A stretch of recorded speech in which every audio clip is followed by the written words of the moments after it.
जो भी बनते पूरी लड़ाई लड़ेंगे इनके लिए। हाँ, करेंगे भी, अपने खुद भी करेंगे, उनसे करवाएंगे ताकि एक बस इनको हो जाए, बस हो जाए, जो भी इनका इंतजाम हो, जाने आने का इंतजाम हो टाइम पे। जिस कॉलेज में भी कोई बच्चा जाता है उसमें इनको छोड़ा जाए, ले आया जाए। जिनको दिखाई नहीं दे रहा वो बसों में धक्के खाते, बस वाले धक्का मार देते। और एक लड़की मेरे को बता रही, उसको चोट लग गई, बस वहाँ सड़कों पे खड़े रहती हैं जाके लड़कियाँ। और कई तरह के लड़के हैं जो छेड़खानी भी इनके साथ भी, बताइए, इनके साथ भी, जिनको दिखाई नहीं, इनके साथ भी छेड़खानी होती है। अभी मेरे को बताया, एक लड़की को ले गए थे जंगल में। प्रॉब्लम होते हैं हमें आने जाने में। सर, हमने सरकार से बहुत अपील की है, लिख के भी दिया कई बार। हमको ये उत्तर मिला कि डीडीए ने जो है अब दिव्यांगों की जगह देनी बंद कर दी है। बसों में खड़े होने में, बैठने में काफ़ी दिक्कत होती है सर। और आम जो लोग वहाँ होते हैं, जो बिल्कुल ठीक होते हैं, वो आपकी हेल्प करते हैं नहीं करते हैं? कुछ करते हैं, कुछ नहीं करते हैं। इसमें दिक्कत होती है कभी कभी हमें। Yes sir. अच्छा, और यहाँ आप रह रही हैं, सब ठीक है, व्यवस्थाएं ठीक है सब? यस सर, सारी फैसिलिटी देते हैं सर हमें जी। राजधानी दिल्ली के बुराड़ी क्षेत्र में दिव्यांगजनों की सेवा में लगे एक प्रेरणादायक व्यक्ति को उस वक्त बड़ी राहत मिली जब 72 फुट का हनुमान मंदिर निर्माण करवाने वाले सर्व हिंदू एकता संगठन के अध्यक्ष RS बाली ने उनकी मदद का भरोसा दिलाया। Association for the blind person संस्था के अध्यक्ष राजेंद्र सिंह यादव, जो मूल रूप से इटावा के निवासी हैं, खुद भी दिव्यांग हैं और सरकारी नौकरी 4th क्लास में करते हैं। अपनी सीमित आय के बावजूद वे अपनी संस्था के माध्यम से दिव्यांग लोगों का बड़ा सहारा बने हुए हैं। उनका ये निस्वार्थ सेवा भाव कई लोगों के लिए प्रेरणा का स्रोत है। उनके इसी जज्बे को देखते हुए सर्व हिंदू एकता संगठन के अध्यक्ष RS बाली उनसे मिलने association for the blind person संस्था पहुंचे। RS बाली ने राजेंद्र सिंह यादव के प्रयासों की सराहना की और उन्हें आश्वासन दिया कि वे इस महान कार्य में उनकी हर संभव मदद करेंगे। ये मुलाकात दिव्यांगजनों के कल्याण के लिए काम करने वाले एक छोटे संगठन और एक बड़े सामाजिक समूह के बीच सहयोग की नई मिसाल पेश करती है। राजेंद्र सिंह यादव जैसे लोग जो खुद चुनौतियों का सामना करते हुए भी दूसरों के लिए उम्मीद की किरण बनते हैं, समाज के लिए एक अनमोल धरोहर है। सर्व हिंदू एकता संगठन के अध्यक्ष RS बाली का ये कदम निश्चित रूप से राजेंद्र सिंह यादव के सेवा कार्यों को और मजबूती देगा, जिससे बुराड़ी और आसपास के क्षेत्रों के दिव्यांगजनों को बड़ा लाभ मिलेगा। जब RS बाली ने दिव्यांग लड़कियों से बातचीत की तो उन्होंने कहा कि हमें जिस तरह संस्था में सम्मान मिलता है वैसे बाहर नहीं मिलता। लोग हमें अलग नजरिए से देखते हैं और ट्रैवलिंग के समय सरकार द्वारा जारी दिव्यांग सुविधा का भी उचित लाभ नहीं मिल पाता। लोग हमें वह सुरक्षा मुहैया नहीं होने देते हैं जिनका सरकार ने हमें अधिकार दिया है। और क्या कुछ कहा सभी लोगों ने, आइए सुनाते हैं इस खास रिपोर्ट में। दोस्तों, कई खबरों से आपको रूबरू कराते रहते हैं। कई ऐसी खबरें होती हैं जो फिल्मों वाली होती हैं, कई खबरें ऐसी होती हैं जो राजनीतिक होती हैं, लेकिन आज ऐसी खबर से आपको रूबरू करा रहा हूं जिसके बारे में सुनेंगे तो आप भी हैरान हो जाएंगे। क्या कभी किसी के बारे में आपने सुना है कि सरकारी कर्मचारी अपना पूरा पैसा ऐसे बच्चों के कामों में लगा दे जो बच्चे दिव्यांग हो, जो बेचारे ना तो देख सकते हैं सही से, ना सुन सकते हैं सही से और ना ही चल सकते हैं सही से। इस तरीके की तस्वीरें जो है बुराड़ी के संत नगर से देखने को मिली, जहाँ पर एक व्यक्ति हैं, एक शख्स हैं, जहाँ पर सर्व हिंदू एकता संगठन के राष्ट्रीय अध्यक्ष RS बाली, जिन्होंने अलीगढ़ के उत्तर प्रदेश के अलीगढ़ नूरपुर टप्पल गांव में 72 फुट के हनुमान मंदिर का निर्माण कराया और वो भी अपने पूरे पैसे से। आपको हमेशा शुरू से हम दिखाते आए हैं, बताते आए हैं, और जब ये मंदिर बन रहा था, जब बना नहीं था, जब नींव रखी गई थी, तब से हमने अलीगढ़ का दौरा किया और अब बन के तैयार हो गया। अब भी हम दिखाते हैं। सर्व हिंदू एकता संगठन के राष्ट्रीय अध्यक्ष RS बाली हमारे साथ ठीक पीछे खड़े हुए हैं, उनकी तमाम टीम खड़ी हुई है। और ये जो चश्मा लगा के खड़े हुए हैं, ये भाई साहब उन बच्चों का भला करते हैं जिनके बारे में सरकार भी नहीं सोच पाती है बहुत अच्छे से, उनके बारे में सोच। सबसे पहले उनसे बातचीत करेंगे। सर, क्या नाम है आपका? राजेंद्र सिंह यादव। आप कहाँ के रहने वाले हैं? UP इटावा। क्या करते थे आप? मैं सर जॉब एक 4th क्लास की जॉब थी, वो करता था, आपके क्लर्क हो गया, तो वहाँ से हम रिटायर हो गए। कब हो गए रिटायर आप? मार्च 25 पे 2025। अच्छा, और ये जो बच्चे हैं इनको कैसे मैनेज करते हैं? कब से आपने ये सेंटर खोल रखा है? लगभग कितने बच्चे हैं यहाँ पर? सर, हमने जब 2012 में स्टार्ट किया 11 में, केवल मेरे पास 7 बच्चे थे। तो धीरे धीरे हम बढ़ते गए जगह हम, क्योंकि हमारी अपनी स्थायी जगह तो कोई है नहीं, रेंट पे तो जगह बदलते रहे। पहले काले खामे खोला, फिर हम बुराड़ी आए, ये उपकार कॉलोनी एक है वहाँ आए, फिर वहाँ से उन्होंने खाली कराया, फिर हम यहाँ आ गए हैं। अब 2021 से हम यहीं हैं। हमने ये तय कर रखा जब तक हमारी स्थायी व्यवस्था नहीं होती है तब तक हम यहीं रहेंगे, क्योंकि उनको जगह चाहिए नहीं होती है। सवाल ये हो रहा है कि कितने सालों से आप ये काम कर रहे हैं, और आप काम कर रहे हैं तो क्या सरकार तक बिल्कुल आवाज़ नहीं पहुँचती कि सरकारी आवास या सरकारी जगह आपको अलॉट की जाए? सर, हमने सरकार से बहुत अपील की है, लिख के भी दिया कई बार। हमको ये उत्तर मिला कि डीडीए ने जो है अब दिव्यांगों को जगह देनी बंद कर दी है। अच्छा, विकलांगों को कोई जगह नहीं मिलेगी एनजीओ के लिए, अब बंद कर दी सरकार ने। ये हमें आप अपने खर्च से सारा मैनेज करते हैं?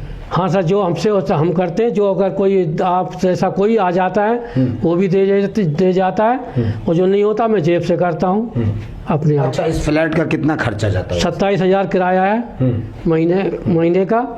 बाकी बच्चों खर्चा है, खाना बनाने वाली खर्चा है, सफाई वाली खर्चा है, ये हम करते हैं सर। अच्छा, ये पढ़ते कैसे हैं बच्चे? कोई टीचर्स आपने रखा है या आपने अपने स्कूल? ये सर बच्चे सब कॉलेज जाते हैं, अलग अलग कॉलेजों में इनके एडमिशन हो रखे हैं। यहाँ से अपने बेचारे जैसे तैसे जाते, बसों में इनको इतनी दिक्कत होती है। सरकार से हमने कई बार कही कि हमारे बच्चों को, ब्लाइंडों को आपको ये तो स्थायी बस दे दीजिए जो ले जाए छोड़ दे। वो नहीं करती है। स्टैंड बसों में लोग ड्राइवर चढ़ाते भी नहीं बच्चों को। अगर बच्चे यहाँ खड़े हैं तो 20 कदम आगे रोकते हैं, उनको चढ़ाते नहीं है। और पब्लिक को या पब्लिक से इशारा कर देते हैं, धक्का मार दो इनको नीचे। कई बच्चों को धक्का, एक लड़की ममता खड़ी है, इसको नीचे धक्का मारा, ये नीचे गिरी थी जाके। और कई लड़कियां ऐसी तो जो नहीं चढ़ाते। स्टैंड पे कुछ लोग ऐसे खड़े होते जो उनको परेशान करते, कोई बाइक वाला आता हो कैसा। तो हम तो यही अपील करते हैं कि हमारे बच्चों के लिए कोई स्थायी जगह हो जाए, तो एक जगह इनके रहें, पढ़ें। हम किराए पर कहाँ तक बदलते रहते। कितने बच्चे हैं आपके पास टोटल? अभी हमारे पास 30 बच्चे हैं लगभग, जितने अभी हमारे पास 20-22 बच्चे इस समय। 8 बच्चे कुछ क्रिकेट ट्रेनिंग के लिए गए हुए हैं 3-4, और कुछ छुट्टी पे हैं। तो कहाँ से हैं ये बच्चे आपके पास? सर सब झारखंड, बिहार, यूपी, मध्य प्रदेश और असम से भी कई आते हैं। जहाँ से भी आ जाते हैं, हम किसी को मना नहीं करते हैं। जो बच्चा फीस नहीं दे सकता कॉलेज में, उसके लिए हमने ये जगह खोल रखी है कि जो आ जाओ हमारे पास आओ, जो हम दे सकेंगे। हम ज़्यादा नहीं देंगे, रोटी सब्जी आपका पेट भर देंगे जिससे आप पढ़ सको। हम ज़्यादा कुछ व्यवस्था कर देंगे। हाँ, चलिए बाली जी, आपको कैसे पता चला यहाँ के बारे में? ऐसे है कि ये अपने टीकम चंद्र जी है, ये मेरे वहाँ ऑफिस के पास ही रहते हैं। तो ये मेरे पास एक दिन आए थे, एक इनके दोस्त आप मेरे भी जानने वाले सरदार जी है। तो ये दोनों मेरे पास आए थे 1 हफ्ता पहले कि ऐसे ऐसे है, तो थोड़ी इनको प्रॉब्लम भी है। तो मैं कहा चलो, फिर आज मैंने कहा चलो जाके आते हैं, देखते हैं। तो हम 2 घंटे से आए हुए हैं, सारे इनकी कहानी सुनी मैंने।